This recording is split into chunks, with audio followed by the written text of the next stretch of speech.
주님께서 여러분과 함께 또한 사제의 영과 함께 마테오가 전한 거룩한 복음입니다. 주님 영광 받으소서.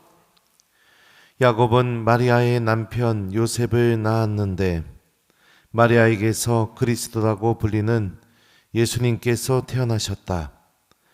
예수 그리스도께서는 이렇게 탄생하셨다. 그분의 어머니 마리아가 요셉과 약혼하였는데 그들이 같이 살기 전에 마리아가 성령으로 말미암아 잉태한 사실이 드러났다. 마리아의 남편 요셉은 의로운 사람이었고 마리아의 일을 세상에 드러내고 싶지 않았으므로 남모르게 마리아와 파혼하기로 작정하였다. 요셉이 그렇게 하기로 생각을 굳혔을 때 꿈에 주님의 천사가 나타나 말하였다. 다윗의 자손 요셉아, 두려워하지 말고 마리아를 아내로 맞아들여라. 그 몸에 잉태된 아기는 성령으로 말미암은 것이다. 마리아가 아들을 낳으리니 그 이름을 예수라고 하여라. 그분께서 당신 백성을 죄에서 구원하실 것이다. 잠에서 깨어난 요셉은 주님의 천사가 명령한 대로 하였다. 주님의 말씀입니다. 그리스도님 찬미합니다. 오소서 성령님. 잠에서 깨어난 요셉은 주님의 천사가 명령한 대로 하였다. 안녕하세요. 결혼하기 전에 결혼할 사람이 바람 펴서 애 있으면 어떨 것 같아요? 1번 나는 다 이해하고 용서할 수 있다. 2번 둘 다 복수하고 싶다. 네, 그래요. 재채기로 대답하셨네요. 네. 아주 현명한 대답입니다. H. 복음을 보면 마테오복음서 저자는 마리아의 남편 요셉은 의로운 사람이었다라고 이렇게 얘기합니다. 이 의로운 사람, 의로움이라는 것은 올바른 사람, 옳은 사람 이런 의미죠. 이스라엘 사람들은 의로움의 개념을 어떻게 이해했냐면 하느님과 올바른 관계를 맺는 길을 의로움이라고 얘기했고 그 올바른 관계를 맺는 길이 바로 율법을 철저하게 잘 지키는 거. 이게 하느님과 내가 올바른 길을 맺어서 의로움을 얻게 된다 이렇게 생각했어요. 자, 그러면은 율법 조항을 한번 들려드리겠습니다.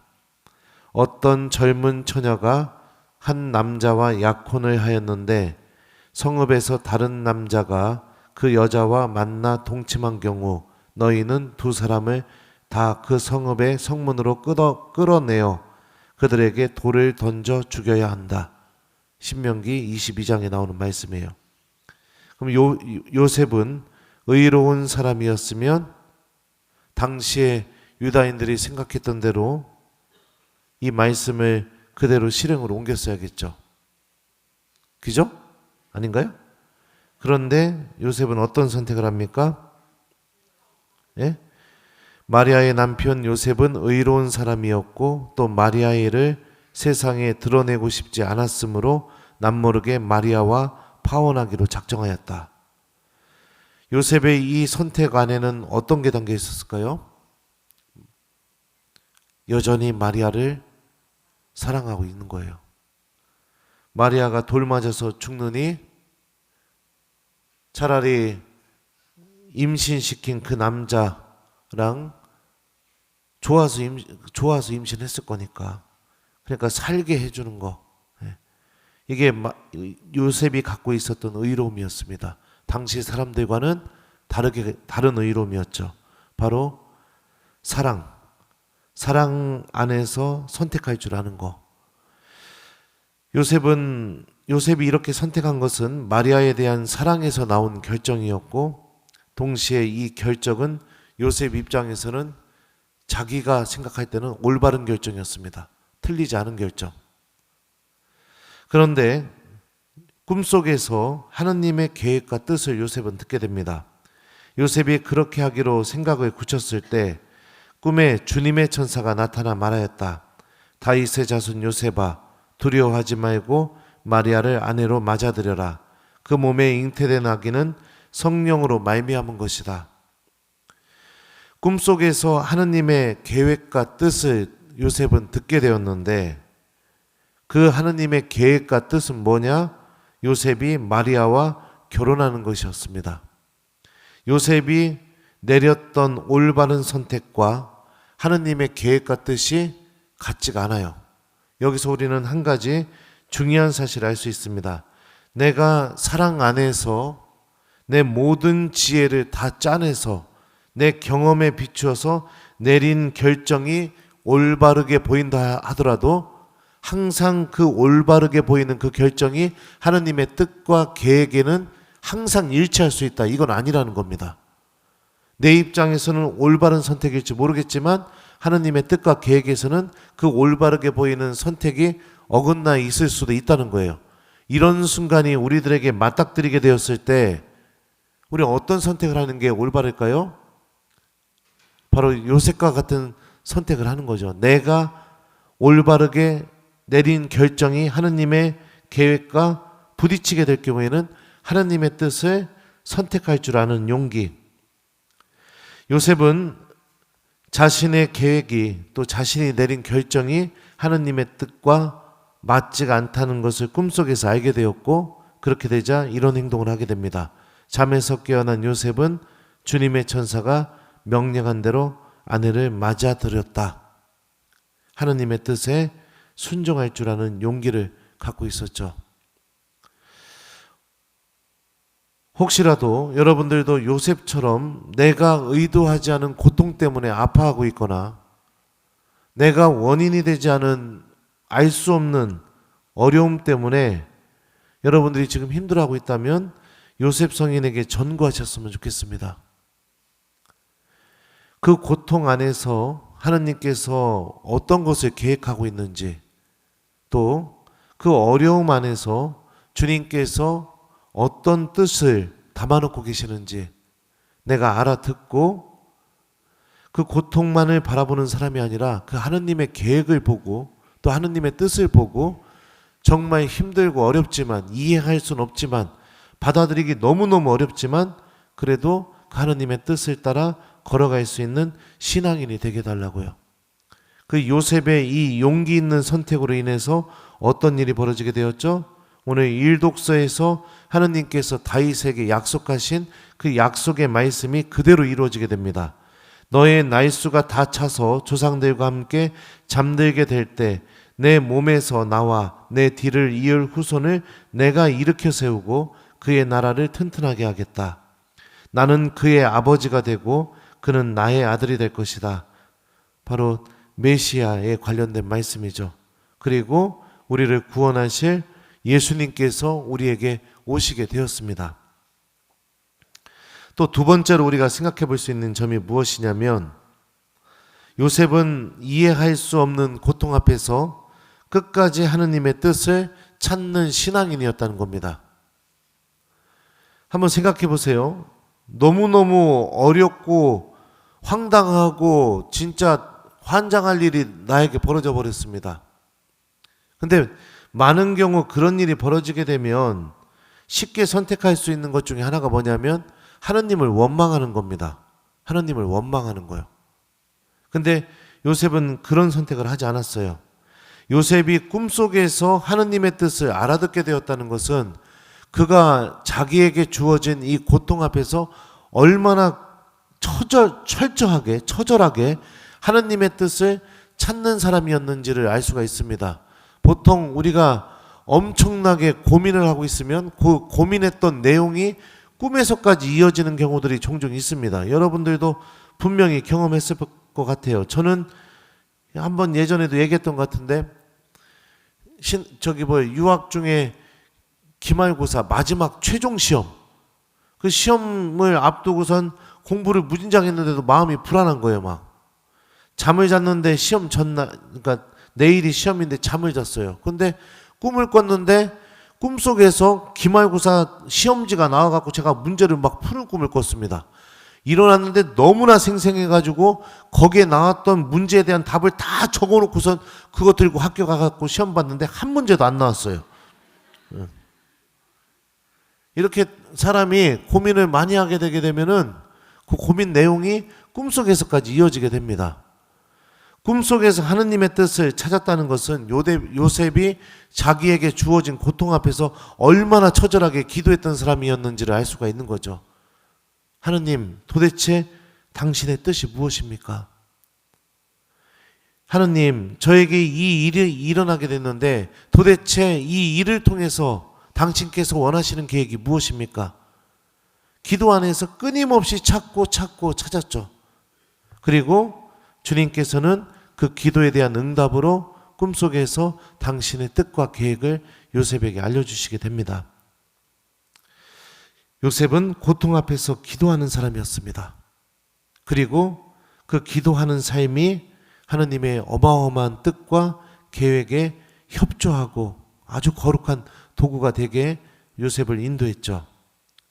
자, 그리고 또 한 가지 더 말씀드리고 싶은 게 세 번째로 신약 성경은 오늘 여러분들이 들은 이 본문과 또 루카복음에서 예수님이 12살 되던 해 성전에서 성전 갔다 오는 게 잃어버렸었잖아요.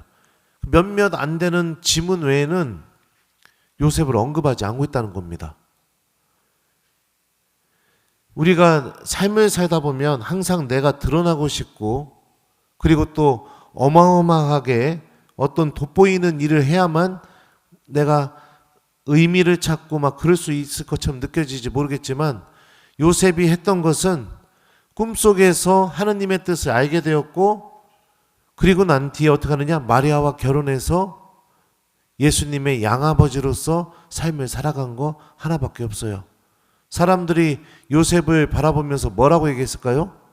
지금보다 2000년 전의 문화와 여러분들 사회적인 수준과 또 이스라엘 사람들이 갖고 있었던 아주 폐쇄적이고 그런 생각 속에서 살아갔던 사람들이 자기 아들도 아닌, 사람들의 입장에서는 그렇겠죠, 넘의 아들을 임신한 마리아와 결혼하면서 살아가는 요셉을 보면서 사람들은 뭐라고 얘기했을까요? 좋게 바라보는 사람들도 있었겠지만 배알도 없다고 했겠죠. 그죠? 왜 결혼하냐고, 저 왜 저러고 사냐고 막 그런 소리 안 들었을까요? 하나도 안 들었을까요? 들었겠죠. 그런데도 빛나는, 사람들이 눈에 보기에는 빛나는 삶도 아니었습니다. 부러운 삶도 아니었어요. 본받고 싶은 삶도 아니었어요. 하느님의 뜻에 순종했는데, 더군다나 아들은 어떻게 돼요? 컸더니 직업도 안 구하고 나가갖고 맨 무슨 어부들하고 떠돌아다니다가 어느 날 십자가에 못 박혀서 죽어버리게 됩니다. 그런데 이 요셉의 삶을 교회는 기억하고 있고, 이 요셉 성인이 없었으면 예수님이 안전하게 태어나서 하느님의 뜻이 이루어질 수 없었다. 정말로 성모님 못지않게 우리의 구원에 있어서 어마어마한 기여를 한 하느님의 도구가 되었다. 교회는 이렇게 요셉 성인을 바라보고 있습니다. 그러니까 우리들의 기준으로 보게 되었을 때 빛나 보이고 드러나고 돋보이고 주목받고 부러움 사고, 그 삶이 항상 우리를 하나님의 은총 안으로 데리고 가는 건 아니라는 것도 알 수 있죠. 드러나지 않아도, 빛나 보이지 않아도 우리가 기도 안에서 주님의 뜻을 찾고 그 뜻에 순명하면서 살아가는 그 삶이 하느님의 눈 안에서는 가장 빛나는 삶을 살아가게 된다는 거. 그러니까 여러분들이 누가 알아주지 않아도 내가 이렇게 미사 오려고 걸어와서 여기 앉아있는 이런 모습, 그리고 또 내가 주님 말씀 때문에 사람들이 아유 저 왜 저러고 산대 이런 소리 듣는다 하더라도 내가 묵묵히 말씀 안에 담겨져 있는 하느님의 뜻을 실천하는 그 모습, 그런 모습들이 하느님의 눈 안에는 가장 빛나는 모습이라는 거죠. 그리고 내가 그런 선택을 하게 되었을 때 예수님께서 우리에게 오셨던 것처럼